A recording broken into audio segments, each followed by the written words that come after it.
মাননীয় স্পিকার, কিছুক্ষণ আগে আমাদের সর্বশ্রদ্ধেয় মাননীয় সংসদ আন্দালিব রহমান পার্থ যখন বক্তব্য দিচ্ছিলেন, উনি যখন বললেন যে সংবিধান যারা ছুঁড়ে ফেলতে চায় তাদেরকে স্বাধীনতা বিরোধীর সাথে উনি অ্যালাইন করলেন, ট্যাগ করলেন মাননীয় স্পিকার।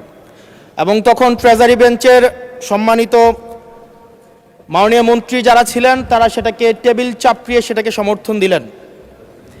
মাননীয় স্পিকার, গণতন্ত্রের জন্য যিনি আপোষহীন লড়াই করে গিয়েছেন বেগম জিয়া, উনি বলেছিলেন যেদিন জনতার সরকার প্রতিষ্ঠিত হবে, যেদিন এই পার্লামেন্ট জনতার সরকারের কাছে যাবে, এদিন এই সংবিধানকে ছুঁড়ে ফেলা হবে।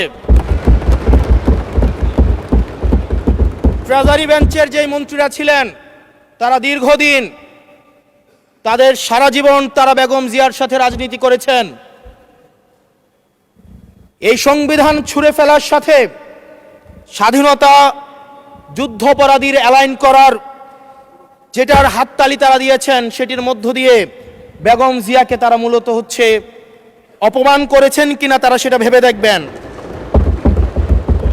মাননীয় স্পিকার, আমি বক্তব্য দেওয়ার জন্য অনেক কিছু রেডি করে নিয়ে এসেছিলাম।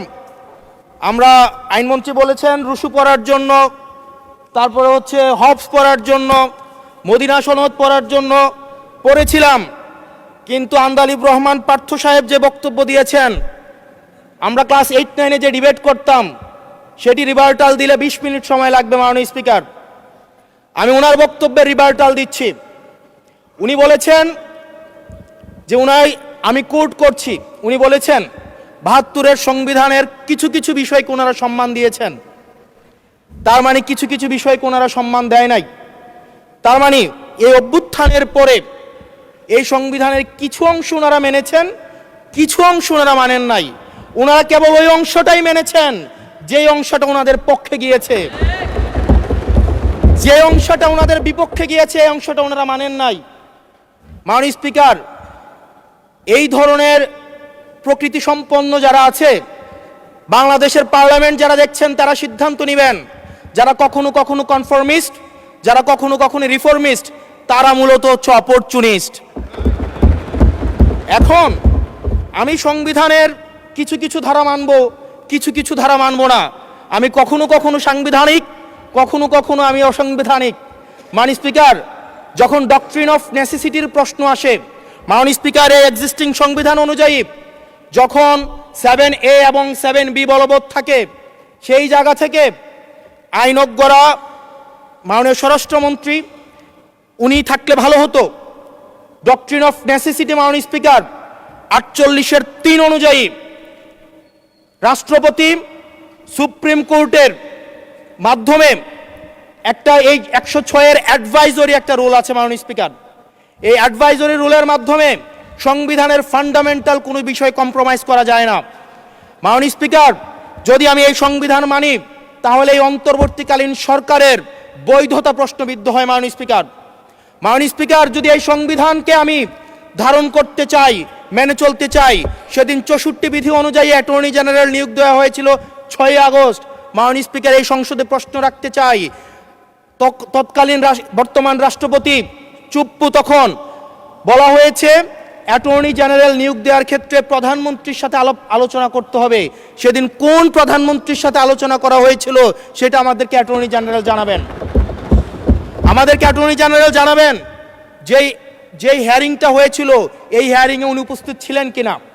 তখনকার সময় যিনি প্রধান বিচারপতি ছিলেন ওবায়দুল হক, তিনি তখন কোথায় ছিলেন, সেই রায়ের কপিটা আমরা দেখতে চাই। মাননীয় স্পিকার, মাননীয় স্পিকার, আপনি যখন বেগম জিয়াকে 6 আগস্ট সর্বপ্রথম ছাত্র জনতা যখন সিদ্ধান্ত নিয়েছিল আর এক মুহূর্ত বেগম জিয়াকে কারাগারে থাকতে দিবে না, বেগম জিয়াকে রাষ্ট্রপতির আদেশের মধ্য দিয়ে বেগম জিয়াকে সেদিনই কারাগার থেকে যেই জুলুমের মধ্যে রাখা হয়েছিল সেটা থেকে ছাত্র জনতার রায়ের মধ্য দিয়ে সেখান থেকে বের করে আনা হয়েছিল। মাননীয় স্পিকার, যদি এই সংবিধানকে বাইবেল ধরে নেই, এই সংবিধানকে যদি গসপেল ধরে নেই, এই গসপেলের পুরোহিত অনুযায়ী যেভাবে ভ্যাটিকান সিটি চলে সেটা যদি আমরা ধরে নেই, তাহলে মাননীয় স্পিকার সেদিন বেগম জিয়া জেল থেকে বের হতে পারেন না। মাননীয় স্পিকার সেদিন বেগম জিয়া জেল থেকে বের হয়েছিল অভ্যুত্থানের জনরায়ের ভিত্তিতে। মাননীয় স্পিকার আপনারা বলছেন আপনারা ঠিক সেই জায়গায় আপনারা সংবিধানকে আপনারা মানছেন যেই জায়গায় সংবিধান থেকে আপনারা বেনিফিটেড হবেন। মাননীয় স্পিকার গ্রামের ভাষায় কথা আছে, বলতে চাই না, যে গাং পার হইলে মাঝি কোন দুলা ভাই। ছাত্ররা আপনাদের নেতা কর্মীরা গত 17 বছর ধান খেতে ঘুমাইতে হয়েছে,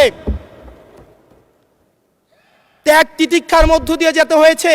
মহাসচিব কান্না করে বলেছে তাদের নেতা কর্মীরা ঢাকায় এসে রিক্সা চালিয়ে জীবন নির্বাহ করত।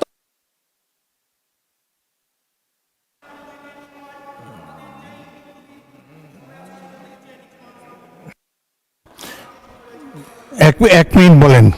মাননীয় স্পিকার আজকে দেখেন, আজকে লক্ষ লক্ষ নেতা কর্মী তাদের রক্ত দিয়েছে।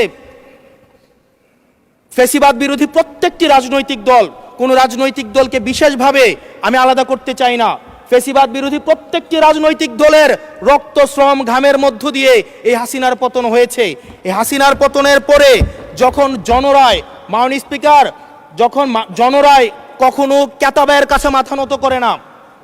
এটা ভ্যাটিকান সিটি নয় যে গসপেল অনুযায়ী হচ্ছে দেশ পরিচালিত হবে। 68% জনগণ তারা সিদ্ধান্ত জানিয়ে দিয়েছে এই সংবিধানের যেই বেসিক স্ট্রাকচারাল জায়গায় কোন জায়গাগুলোতে রিফরমেশন আনতে হবে। মাননীয় স্পিকার আন্দালিব রহমান পার্থ সাহেব বলেছেন যে অর্ডারে নাকি হচ্ছে সংবিধান সংস্কার পরিষদের গঠনটা নাই। উনি যদি একটু পরিশ্রম করতেন, জাস্ট একটা পাতা উল্টাইতেন, একটা পাতা পরেই বলা হয়েছে সংবিধান সংস্কার পরিষদ গঠন যদি জলযুক্ত। ধন্যবাদ মাননীয় সদস্য, ধন্যবাদ।